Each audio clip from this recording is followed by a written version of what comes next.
not your normal conversation. I'm sitting here with attorney George Papachristos. How are you today, George? I'm good. Thank you very much. It's Thanks good for to, having me. it's good to have you on the show finally. I feel like it took me forever to get a hold of you.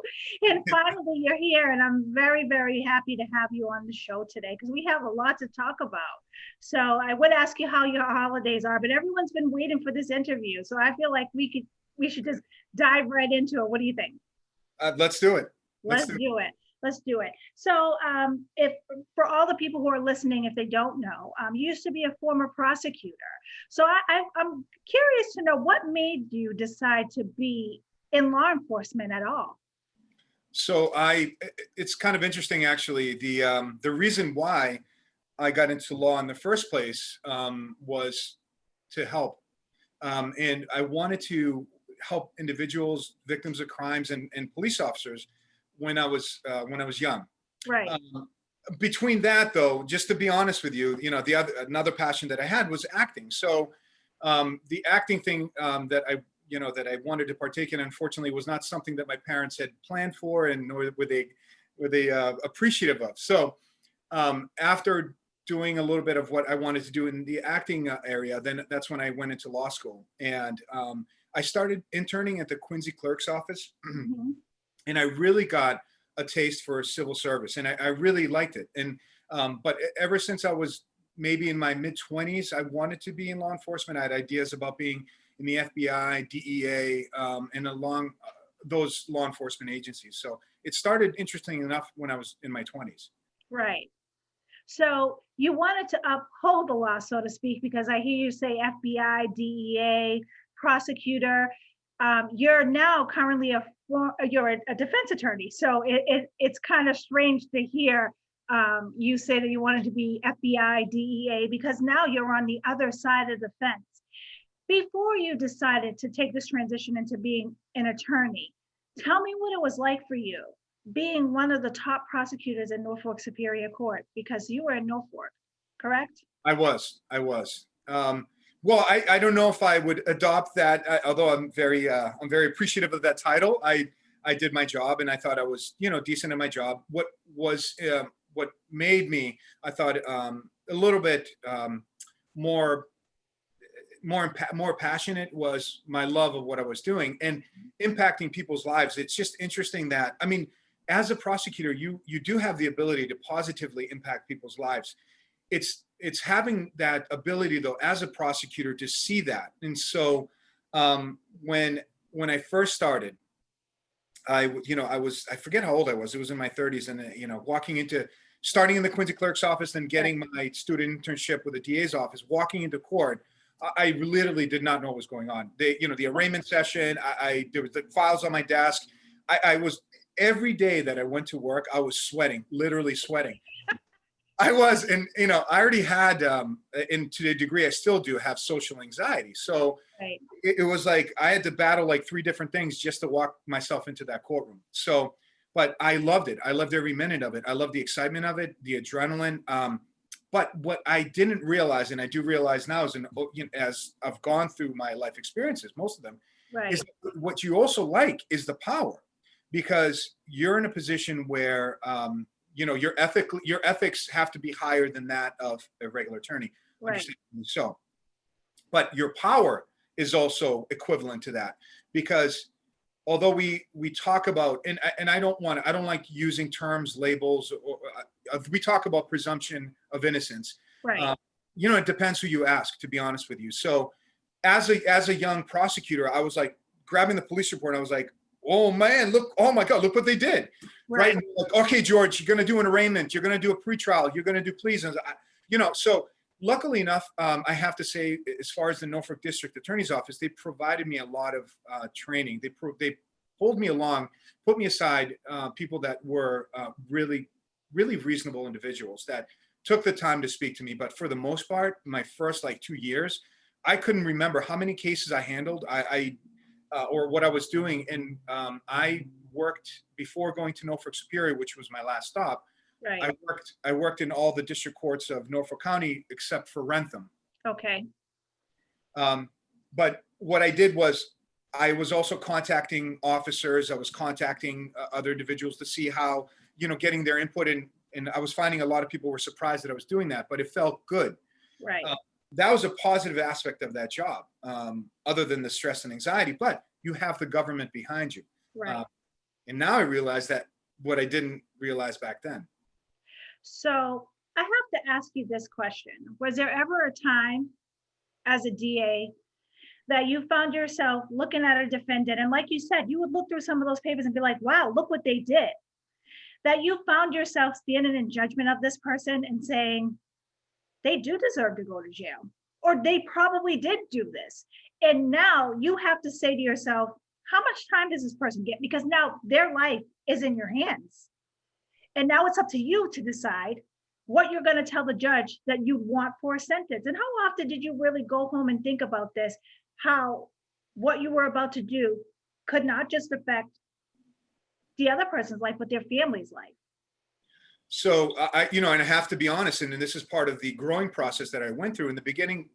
That really wasn't a consideration, and I'm just telling the truth. I didn't necessarily judge, but yes, was I judgmental? Yes, and I look back at it now, and having gone and where I am now, and looking back who I was before, yeah, Right. I was, and no, in the first few years of my job, it wasn't really a consideration, unless there were times where a defense attorney would be able to. I mean, there's a wall that that I had up in the beginning, and I can't speak to the rest of the prosecutors, but there is a wall, right? Because you come in, you're representing the government. And getting back to something that you said, I don't necessarily, or when I was a DA, I didn't necessarily hold all that. It wasn't my final decision to say whether somebody went to jail or not, but boy, did my voice play a big part in it, right? Right. So, and that's the reality of it. But there's also cases where there's minimum mandatories where the judge has no discretion. And if the prosecutor wants to say, sorry, you're going in for 3 years, you're going in for 5 years. So it was something that I luckily enough for me, honestly, because when everything happened to me, I had grown as a person, and I had treated a lot of defendants very fairly, and to the point where it was known by defense attorneys had reached out to me thanking me. But in the beginning, I have to say, within the first couple of years, it was like, no, bad guy, good guy. And I had friends telling me, it's like, hey, George, that's not really what it's like. It's not black and white. Right. And in the beginning, I was like, no way, because for me, I'm, in some ways I was very naive, in meaning I had no ill intentions on anybody, but boy, there were times that, yes, I looked at this person, but I didn't consider what the consequences of the sentence would be. Yeah. And you know what? I thank you for your honesty for that, because a lot of times I don't think that when people are in positions of power, especially in the justice system, that they recognize how it's a domino effect. It's not just one person. It's not just that defendant. It's their whole family. And I understand that when you're standing on the other side of the law, you do things to get to where you're at. But then there has to be, like they say, mitigating circumstances. What led this person to this point? And did you ever think about any of that stuff when you were looking over somebody's case, their background, mental health? Did any of those things play a part in how you decided to ask for a sentence, or go to your boss and say, maybe this is what should happen to this person? It's very interesting. And mental health, it really should.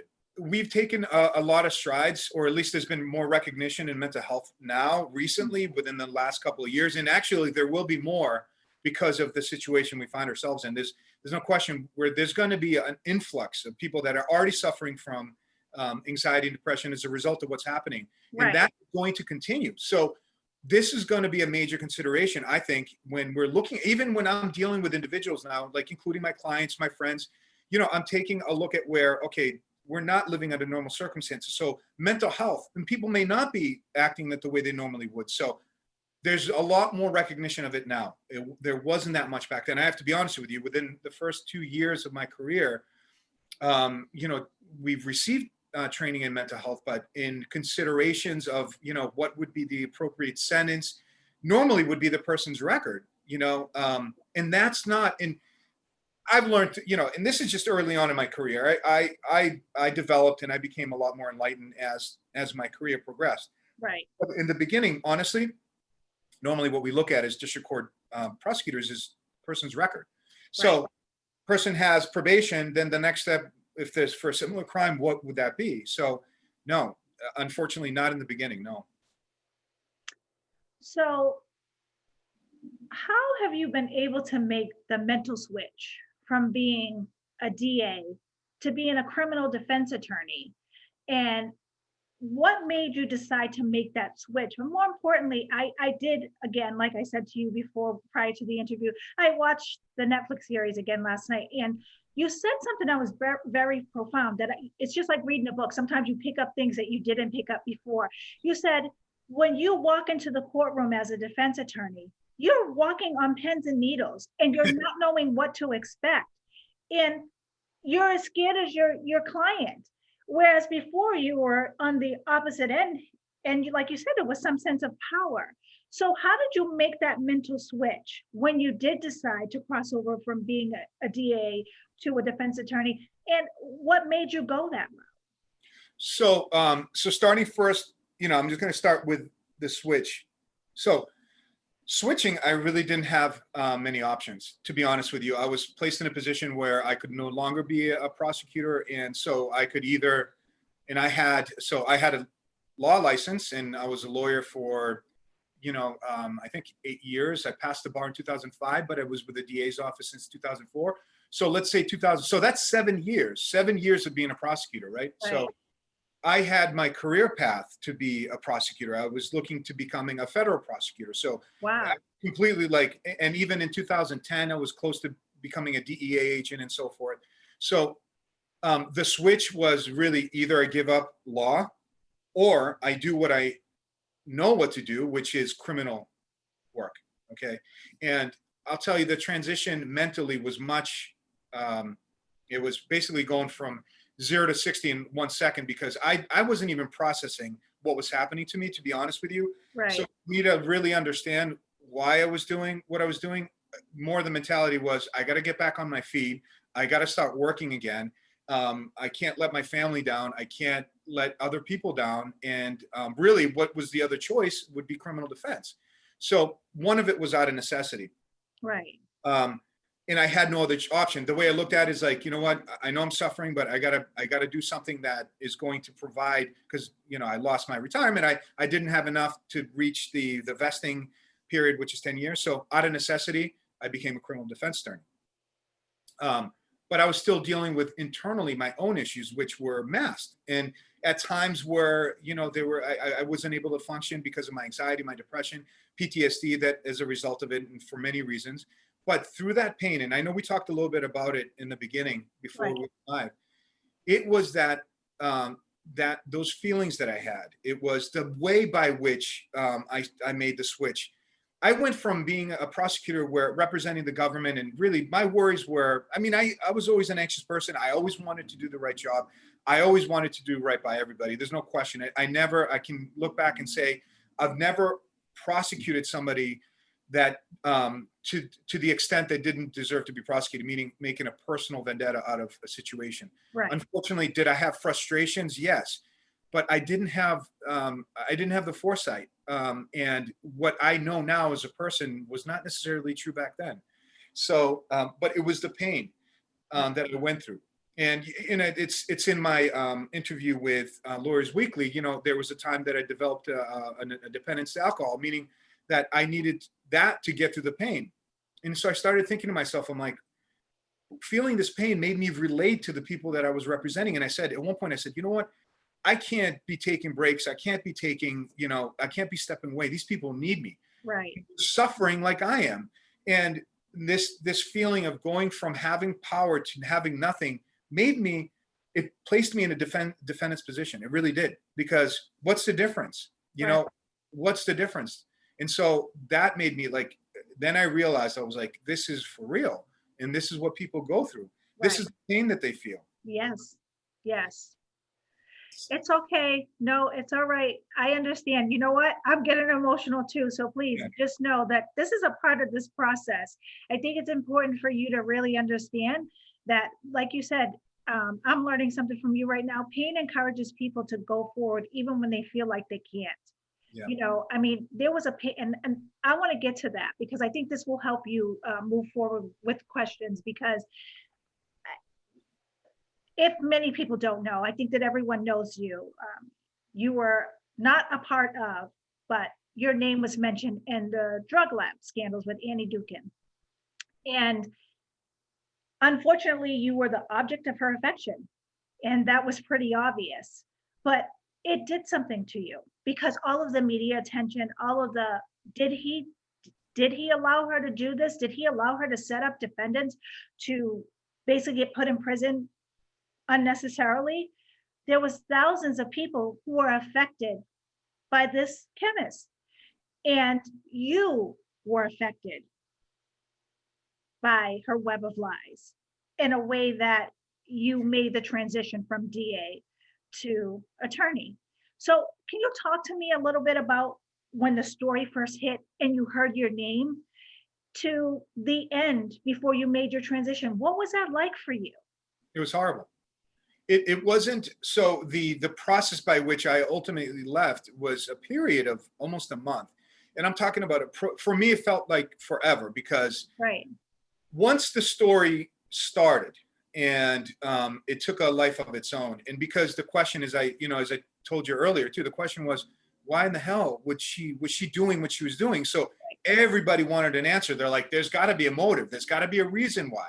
Right. And so there was already the perfect soup for a big bomb. Okay. Right. Right. So it was me, it was me that helped launch that more into, meaning not me, I didn't do anything. The media found me as a good target for that. Of course. So, and so when it started happening, it was little by little. It was like, okay, the news started calling the DA's office.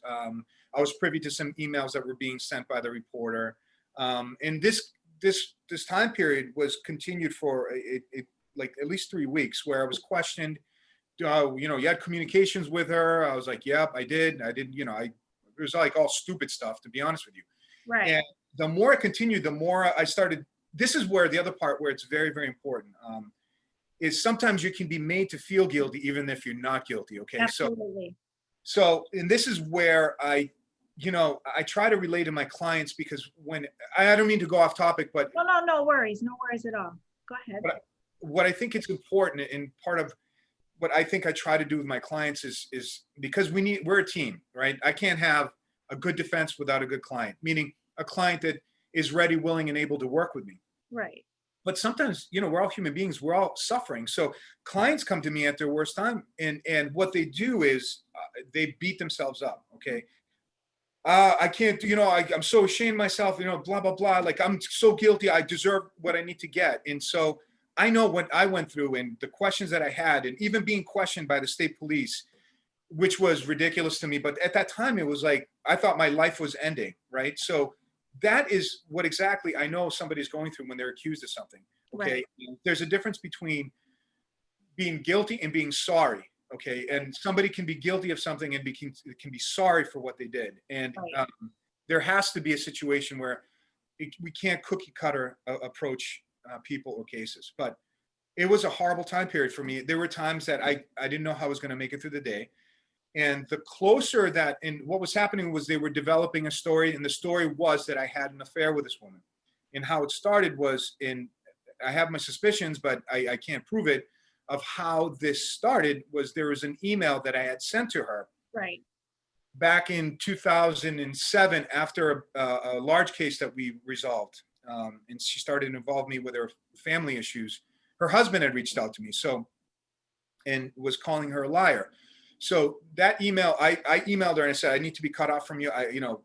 We need to keep this professional. And so the news got a hold of that. Right. And so reading it out of context, yep, we got it. That's why she did it. She did it for this guy. And before the Boston Globe story hit, the first one, which me and Miss Dukin were like there. I mean, there's no denying. I was in the news just as much as she was. Yeah. Right. So, I'm sorry. I just lost. Okay. Yeah. All right. So but when it finally hit, and I knew it was going to hit. That's when I resigned.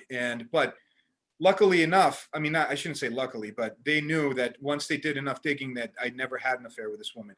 But they had so much vested in it that they needed to write a story that had, and so it became not from an affair, but it had ties to her, because in some ways that explains her behavior. Right. So, I mean, just as that was like horrible. I'm like, what the hell? I'm like next to her, like I have something to do with what she did. So that broke me down. And when I left, and because I couldn't function, I couldn't be a prosecutor. I wasn't, my days were very difficult to get through. So I left, and it was to this day of October of 2011. Anytime since that month, that year, every month, it feels the same. And I feel like an ominous feeling is coming and so forth. So I've been trying to deal through with that. But anyway, it was horrible. It was horrible. So but it was so protracted that by the time that I had resigned, I was so beat up. I didn't know what day. Well, I really was going through a lot because I've never been through something like this and I couldn't comprehend it. So I had taken a couple of weeks off, and I'm really trying to get my stuff together while I was still being discussed in the news. Right. Yeah. I have a question for you, because you said you resigned. Were you forced out? Were you forced out? Were you forced out of the DA's office? Were you forced out, or did you just resign because you felt like this was too much for you? Because there's a big difference. Oh yeah, of course. I had to leave. There was already enough. Honestly, at that point, even personally, I felt that people had, like I told you before, a lot of people had already stepped away from me. And I don't pass blame. It's the nature of the politics of law enforcement and so forth. But what was I going to do? Even if I stuck around, like, how could I handle the case? I'm in the news, right? Right. So no, they didn't force me out. But I had to leave. And I wish anyway, but yes, it wasn't a force out though, but I had no other option, to be honest with you. So I noticed in the Netflix, your dad was having a conversation with a reporter. Your family's been very supportive of you during this process and even after. And when you first promoted being on this show, the support and love for you is great in the community. And I think that speaks a lot to who you are as a person, because, when I first reached out to you, I said, who would have thought I would reach out to a prosecutor? Yeah, right. Yeah. But more importantly, there were some people that made some comments about the way that you've defended them as a defense attorney. And to me, it just speaks volumes to your character, your integrity, and what you do as an attorney. But your family, no matter what has happened, has been very supportive of you. Tell me what it was like for your family while you were in the media, because they were ruthless. And yeah. I saw them at your parents' house, and they were ruthless in the fact that they just didn't stand down. They didn't care who they talked to about you, as long as they were talking to somebody. So tell me how your family was able to handle it during this time. Well, they were mostly concerned about me because I wasn't doing well.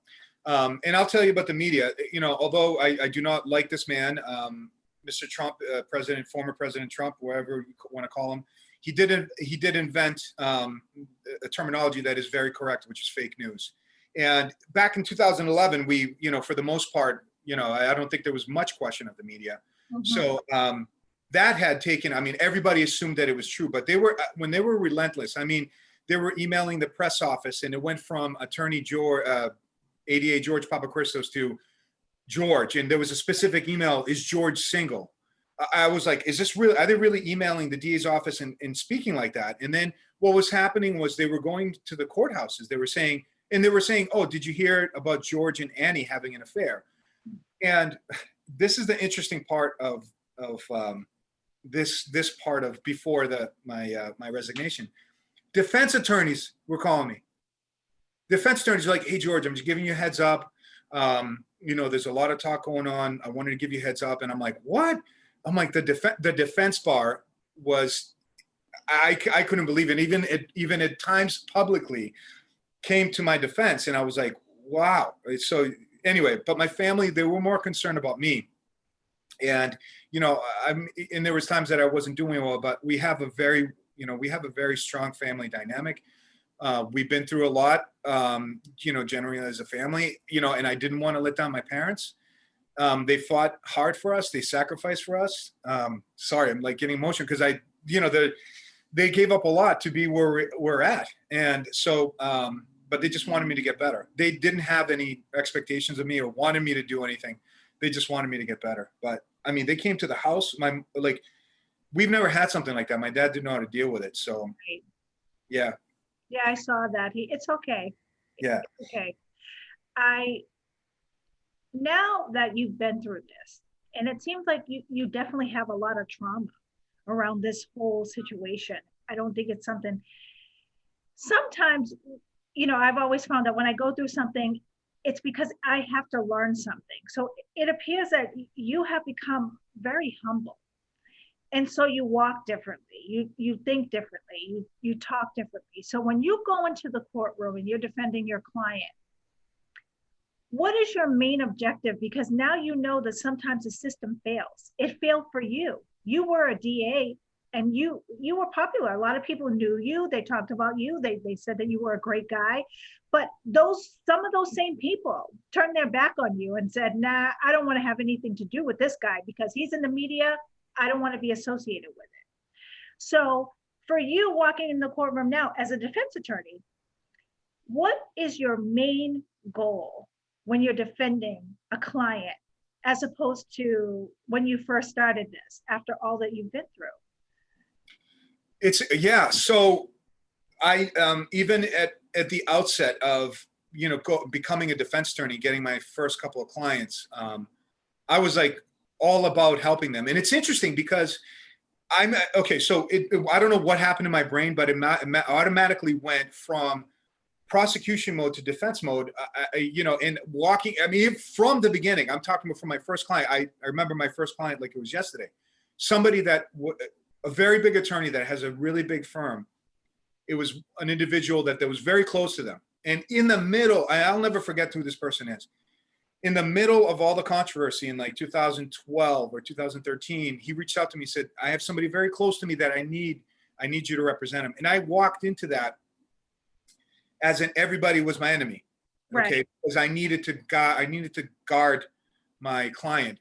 But what's interesting is, and I don't know whether this is a right or wrong mentality, but as a former DA, when I approach a DA and I see them doing what I don't think they should do, that is my biggest pet peeve. Like, for the most part, as long as an ADA treats me, I always, coming into a courtroom, I always treat everybody with respect.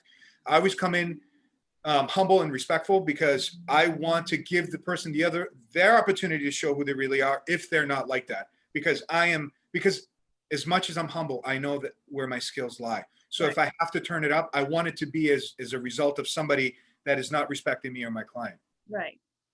So, but the accusations of my clients are taken on by me. Now, is that I don't know if that's necessarily a good thing or a bad thing, but it's human nature. So especially for me, accusations, I mean, for me, even if sometimes they hit close to home. Right. So I want to protect my clients from that, especially where there's times that they didn't do what they've been accused of. Right. How often do you think as a DA or as a former district attorney, you've gotten a police report or you've gotten a report on your desk, you're not really sure if the defendant did what they said that they did? Well, in your career as a DA. So I'm looking and I'm trying to go through those 8 years as a DA, well, it's interesting. Yeah. There were times that I had discovered that complaining witnesses had lied.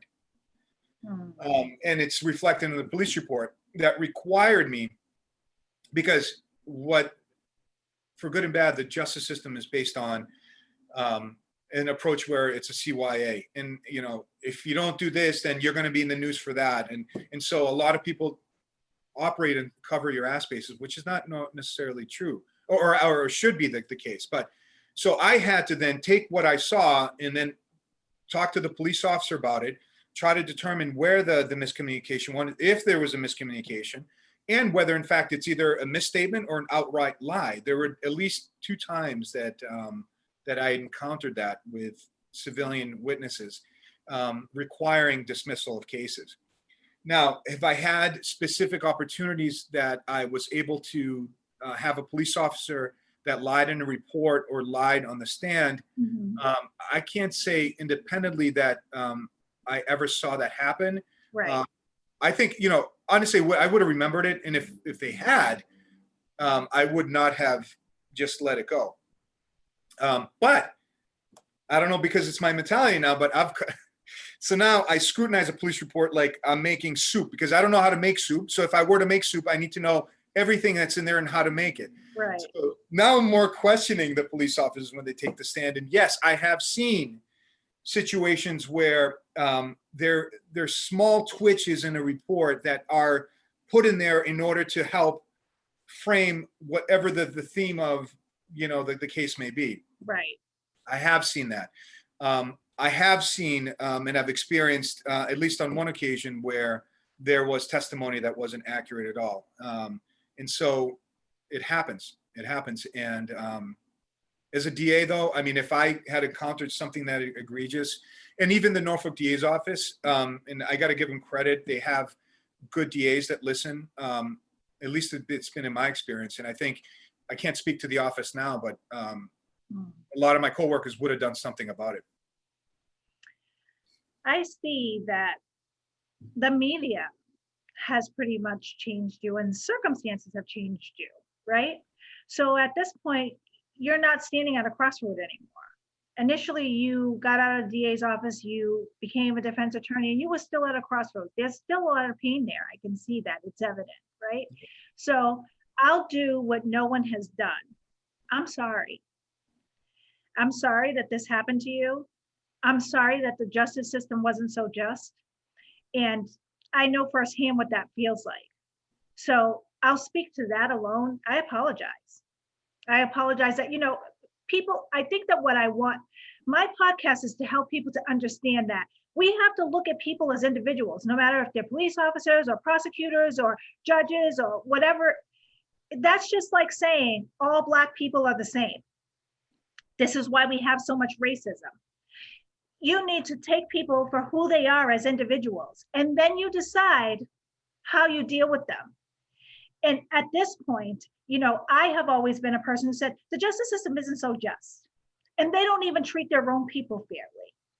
And I think that in this instance, when it comes to you, I've been saying this since the beginning, this was unfair. And so I will apologize for all the people who did it, for all the people who walked away, for all the people who didn't take the time to say, okay, let's change this. Because I think that at this point, we've been knocking on doors, kicking them down a little, but we haven't knocked down buildings. This system sometimes is designed for people to fail. And in this instance, you wanted to be. I went over your resume. You have an impressive resume there.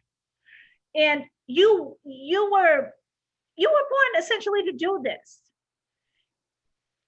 And in a blink of an eye, because of he said, she said, that was taken from you. But we got you to be a defense attorney. So whoever has you as an attorney, they're lucky.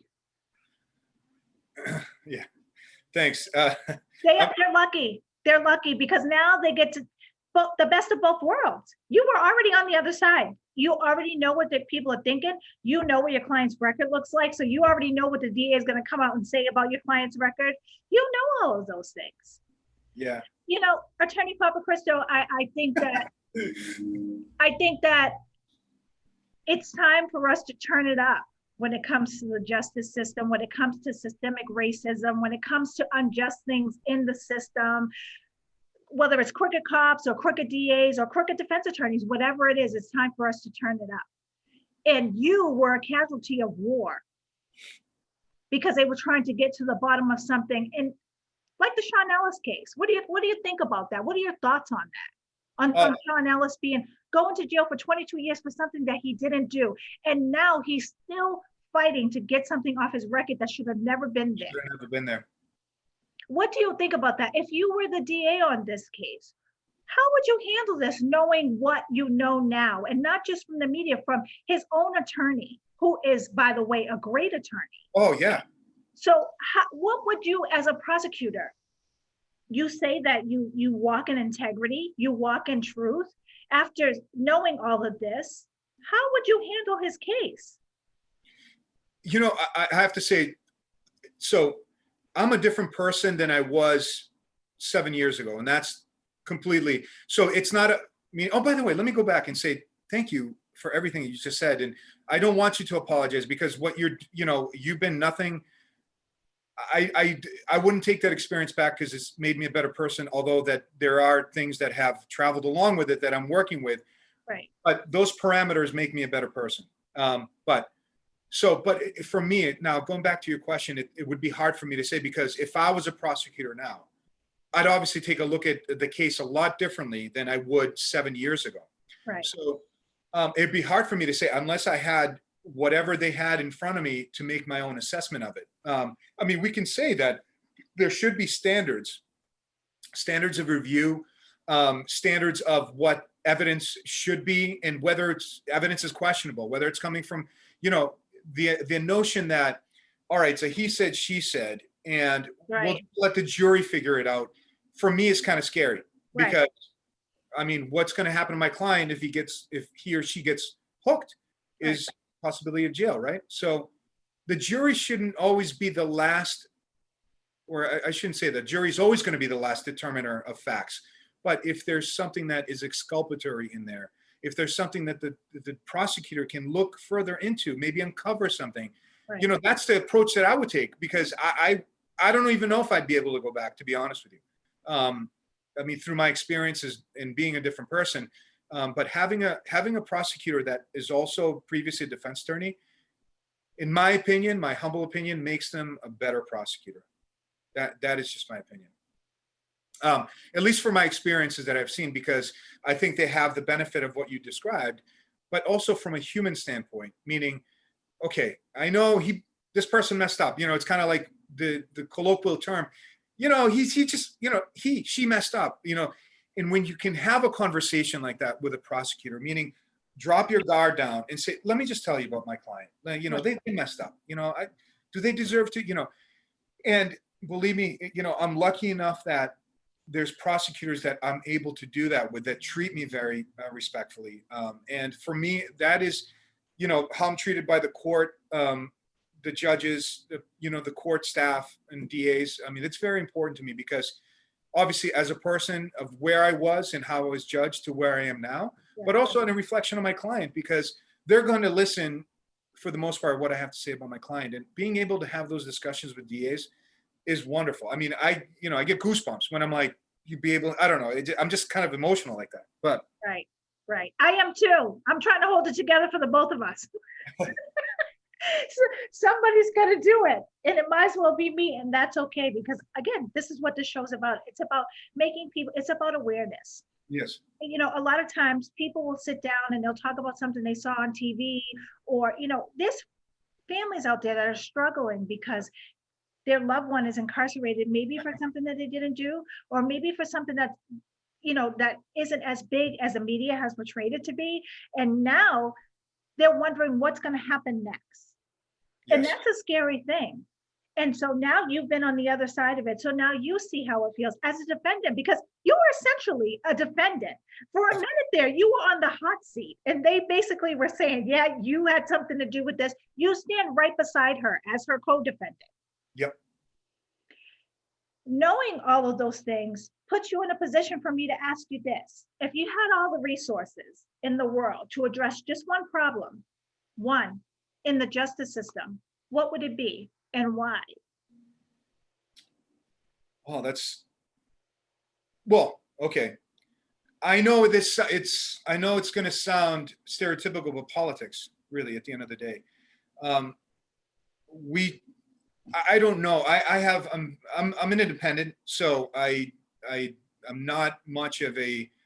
I back the person. I don't back a party. I don't back a system. Okay, so but the justice system is based on political factors. Okay, Right. and that is because sometimes the judge may find themselves in a position to be like, this person deserves to be out, but goodness, if they do something and I'm going to be on the news. But we're not, at least to my knowledge, we haven't invented the science that can predict future behavior. So Right. we can't judge or sentence or hold people for things that they may do.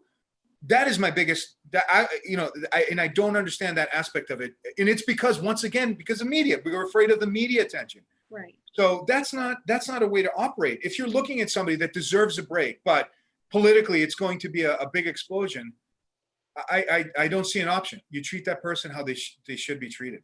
So, and it shouldn't be I have police officers who were friends, close friends of mine. I have other individuals that are involved in the court system, and it's tough for them because heads are always going to roll at the lowest level, right? Right. And and higher ups are always going to look away to make sure they protect themselves while they throw somebody else out, right? And that's inherent in our system.